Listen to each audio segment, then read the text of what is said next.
Chris here with the Dahon Unio E20. It's a 20-inch foldable e-bike, but a little different from the others that I have reviewed because it's got this, a mid-mount motor. It's 200 watts and it runs off a 36-volt system, and because it is a mid-mount motor and our battery is located in the seat post, it is more balanced, this bike, having the weight in the center. The seat post battery is 9.5 amp hours and it does have Samsung cells within it. The charge time, well, you're looking at approximately 5 hours to fully charge this battery.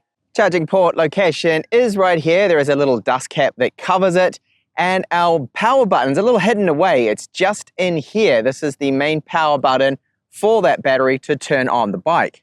The Unio E20 does include this bike rack right here, and they include a strap with it. You've got a rear reflector, but unfortunately it's not hardwired, so there's no light or LED within it. And we've got mudguards, which are made out of plastic. It has a good kickstand, it doesn't rattle, it is adjustable, and our pedals from Walgo, they are plastic, like an ABS style, and they do fold in. You just got to press them in a little bit and then up, and they have reflectors. The Unio E20 is using mechanical disc brakes, 160mm from TechTablets. They are their Aries model. So these road tires here, 20-inch, are from a company called CST. They're a well-known brand, and they are 2 inches wide. The front hub of the bike does have a quick release, but the rear does not. The headlight at the front is a Hapson. It's got a reflector built into it and an LED. It's not super powerful, but it does light the path up ahead of you for nighttime riding, as you can see. As for gears, well, we've got a 9-speed setup with this bike, which is really good. It does have a nice top speed when you're in that highest gear. The derailleur is their own custom one here, and our front crank has 52 teeth.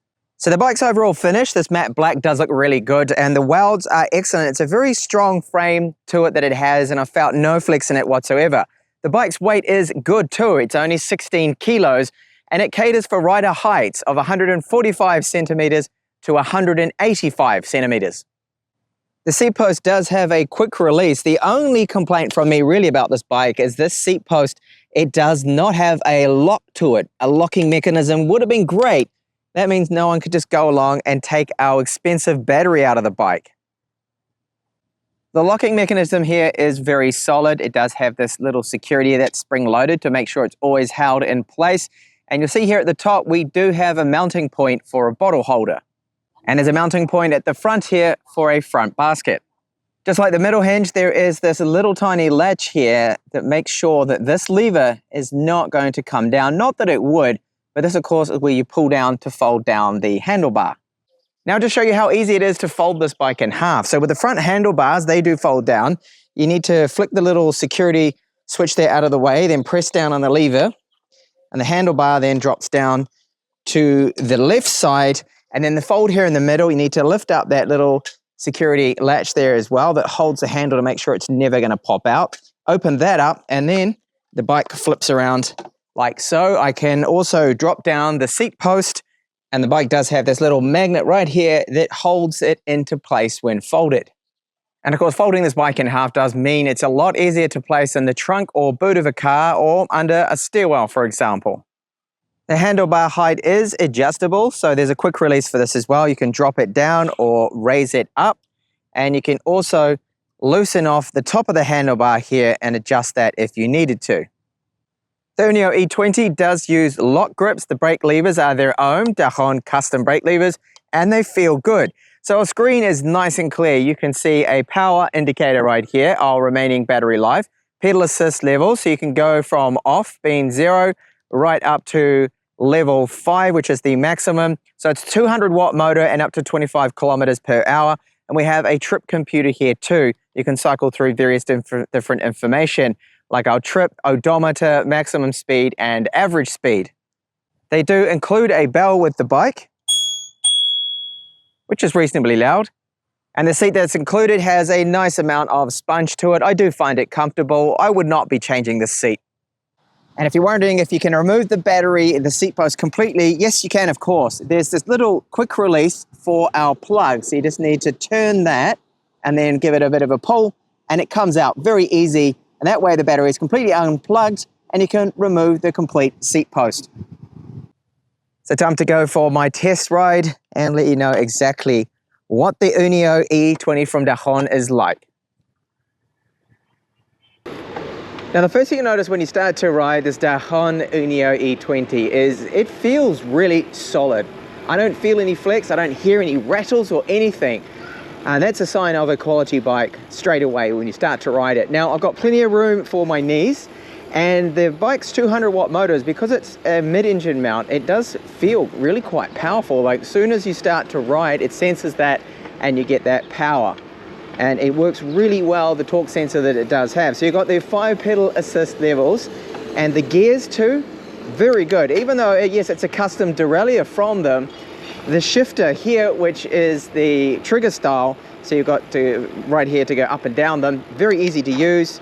And I do find that the highest gear is set up quite nice, even for 20 inches, very smooth.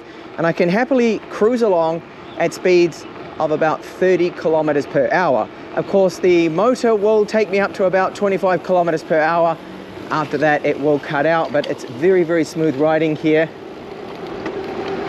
And it just feels great, the bike. Really nice ride. And I do like that the handlebar height is adjustable, so I'm quite upright in my riding position. I'm not crouched over. I'm in the highest gear, the 9th gear, and pedaling with a little bit of a climb here, I'm still able to do 30 kilometers, so not even touching that battery. And the CST tires, very smooth, great for the road. They don't make hardly any noise at all. Now this bike does not have any suspension, so little bumps like that just pop up the front wheel, and it's like the old days of riding a BMX as a kid. No suspension, and for city rides, for city commutes, really what this bike is made for, of course, it's not really going to be an issue not having the suspension. And my typical climb test spot here. So this is about 20 degrees, this climb. I'm in the pedal assist level 5, and I'm going to put it into the lowest gear now. So I go down to the 1st gear, and this is easy. You can hear the motor a little bit, that mid-mount motor. Tiny little whining noise, but it's giving me plenty of power. And this is very easy. This is a lot better than the Rear Hub 250 watt foldable e-bikes that I have reviewed. I can even go up a couple of gears here. So in the 3rd gear now, this is all right. I can see by the little power meter here on the screen that it's approximately about 75% power. And this is climbing really well. Very good for a foldable bike.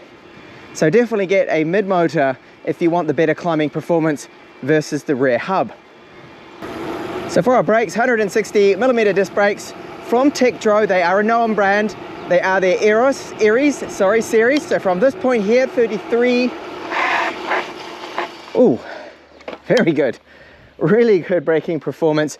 It is quite easy to lock up the rear wheel, but overall it brakes in better distances, a lot shorter than some of the other 20-inch foldable e-bikes that I have covered.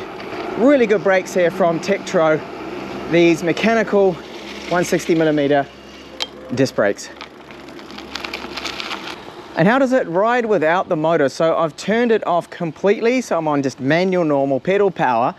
And going up climbs, yep, you have to work a little harder. It is possible, and on the flat it's just fine. You can happily ride along at about 25-30 kilometers. It's just these climbs will be a little harder without that motor.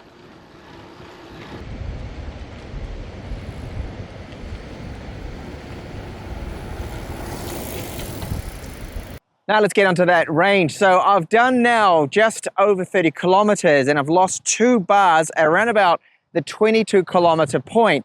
And that is about a quarter of the battery. So I've calculated that I'm looking around, I'd say best case scenario, about 60 kilometers. Worst, maybe around 50 with my 82 kilo weight and a few small climbs that I have done. So I'm really impressed with this Dahon Unio E20. I really like that mid-mount motor. It feels very powerful, a lot more powerful than the 200 watts, and it climbs really well. And I like the fact that we've got the battery here in the seat post with that motor, so the weight is in the center of it. It's not at the front or not at the rear, so it's a balanced bike, and it rides really smooth, really well. The cons, however, are the fact that this battery, which is the seat post, you can't actually lock it into place. Now, I have seen a few other brands do this, where the quick release has a little lock on it, a special lock there, so you can keep it at least in the bike and you don't have to worry about anyone going along and stealing that battery. If you just happen to leave it somewhere and you go into a shop, for example, for a couple of minutes, you'd lock the bike up, but then there's that battery that's a little bit susceptible. The other is the rear reflector. This doesn't have an LED in it, so it's just a reflector. It's not a rear tail light. It's very minor. It's a minor thing there. Otherwise, the rest of the bike, the folding mechanism, the frame, feels really good. It feels just like a quality bike. And when you brake with this, you brake really well. Short stopping distances thanks to the Tektro Aries brakes, 160 millimeters. They are working really well. And this bike, it does not have any annoying rattles at all. I thought the little clip here for when you fold it and you have that magnet on the end that holds it into place, I thought that might have a possibility of rattling about, but it's got a spring putting a little bit of pressure on it, so that doesn't even rattle. So nothing rattles.